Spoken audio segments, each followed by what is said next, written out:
And right where Mike said he'd rather be is right where he is. He's about halfway up the back chute now on the inside. There he is on the left of your screen. Mike Hansen leading him up to the score up, and right behind him and in the center of the course is both the Circus and the Pringles, and behind and moving up kind of quickly now toward the inside lane, that's Mitch Evans trying to get the Seco in position.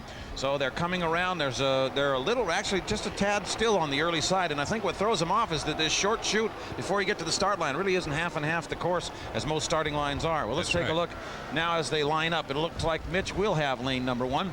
The Madison will take lane number 2. The Circus will be in the 3rd lane, and on the outside it's going to be the Mr. Pringles. Now let's see what kind of start John can get. John Prevost had a bad start in Tri-Cities when he tried this inside lane and came on a little on the early side. Yeah, he's a little off plane as he comes off the corner, but now he starts to put his foot in it. Everybody's still a little on the early side. They're actually not on full power as they come to the line. In fact, it's going to be too close. I think we got everybody but the Circus jumping the gun. Almost everybody but the Circus unofficially has jumped the gun. And there goes the Circus right out on top. John stayed back on the throttle, and everybody else seemed to coast over the line. That's unofficial, of course, till we get the official ruling, but the Circus Circus is leading them through the corner. That's the Circus on the lower right of your screen. Look at all that traffic in the turn. Scott is trying to make up the outside now, going after the Circus. And the Madison is in there too. Mike Hansen got a great turn on the inside. So up the back chute, here they go. Circus Circus, your leader, in lane number 2. In lane 4 on the outside, that's the Mr. Pringles in the Rooster Tail just about to come up. And Mike Hansen is keeping the throttle on also in the inside lane in the short 3rd position. Yes, Scotty's coming on hard. There's that Rooster Tail of Scott Pierce poking out.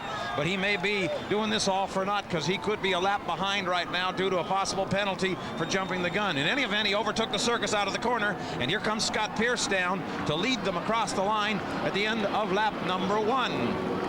And the interval between Scott Pierce and the Miss Madison, which is now in 2nd place, is about 3 seconds. The Circus Circus is having trouble riding slop, and John Prevost's advantage is not there. Now, if Scott can hold on and try to get around the track, if in fact he did jump the gun, he's going to be able to overtake the Circus anyway and get 400 points if the Circus is having problems. Scott senses that. I think he knows he was over the line pretty soon, and we did not hear the gun until after we saw his Rooster Tail over that buoy, so I believe he did jump the gun. But Scott's out front, trimming out nicely, getting a little bit aired out also. This race boat, well prepared, very much like the Miss Budweiser, very much like the Miss Madison, built by the U8 crew, however, and they put their own little ingredients into it. Scotty Pierce rockets through that north turn in the Mr. Pringles. And there's the Miss Madison, the 2nd place boat. Mike Hansen handling things well there. In 3rd place, it's the Circus Circus, but vulnerable. And Mitch is making a run at John Prevost because the Circus Circus is just not strong, and it is riding the slop. He's down on power. He hasn't got the speed, and he's falling in the holes there, Steve. That's obvious. In fact, Mitch is making a shot at him in 4th place right now. In fact, there's your race right now. Scott Pierce is out front on the south turn, followed by Madison, but here's your race. Circus Circus coming across the line with the Seco going after him. Circus in 3rd, Seco in 4th. There's the battle. Look at Mitch on the inside there on the left of your screen. He's actually got an advantage, and when we get up in the air, you'll see what we mean, because the Circus Circus is not running strong, and Mitch knows that. There he goes to the inside. He's going to overtake him. He's going to overtake him right now. Nice driving. Mitch Evans. Very nice, Jim. The Circus does have a little more overall horsepower and shows it right there as he comes right past us and starts up the back chute with the Seco on the inside and the Circus on the outside. That's really your boat race. Meanwhile, Scott Pierce continues to lead them physically on the course, but maybe fighting a penalty, which means that Mitch might possibly get the ticket here. So, look at there as Mitch moves the Seco against the Circus Circus into the north turn. Lap number 1, 122, 126, and lap number 2 for the Pringles out front of the rest. But the impressive race is this one right here as they come out of the corner on the inside. That's the Seco overcome now by the Circus Circus coming out of the turn. But the Circus is not running strong. Is missing a few things, and as a result of that, does not have the overall horsepower to outrun Mitch. And Mitch is staying right with him, as you can see. Turbo Allison on the inside, deck to deck at this point with the turbine on the outside. The Circus Circus. Mike, now let's watch that corner again. Yes. Is it your feeling that 3 boats, everybody except the Circus, jumped the gun? That is my feeling, yes, which means if that is true, the race for 1-2 is going on in physical 3-4 at this point. And that's really where your race is at. Let's stay with it now as the Circus Circus continues to try to fend off a very stubborn Mitch Evans, who's not gonna go down easy. Here he comes on the inside, Mitch Evans in the Turbo Allison powered Seco Aviation Fuels, and there you see it. The turbine just does not have enough horsepower to really blow by, and as it happens, John keeps his foot on it, but it just isn't enough. And that's it. When he came by the tower here, I heard some backfire noise. I wonder if it was John compressor stalling or just Mitch backing off, and then Turbo Allison backfiring. Very hard to say. Scott Pierce continues to be physically out front of the rest, but we'll wait and find out. Here's the green flag for Mitch now, and the green flag for the Circus Circus. So that means that we do have a jumping, it appears. And it would appear also that there is some crackling going on again this time around from the Circus Circus. I think so. All right, let's see what flag that Scott Pierce gets now, because he's physically on his 5th lap. They do have the checkered flag out for him.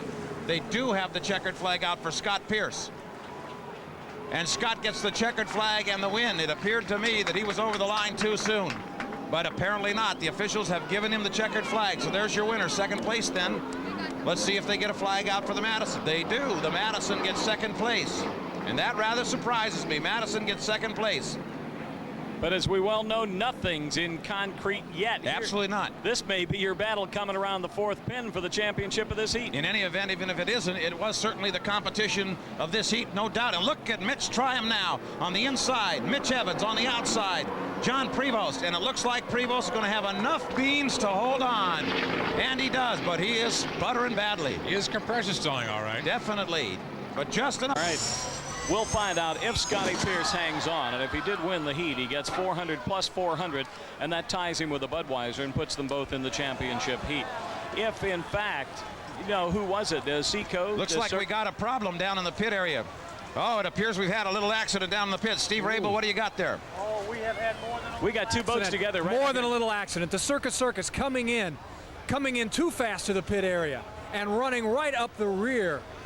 Couldn't see the spray coming off the Madison boat as it was coming into the finger pier, has hit and literally run right over the rear of the Madison.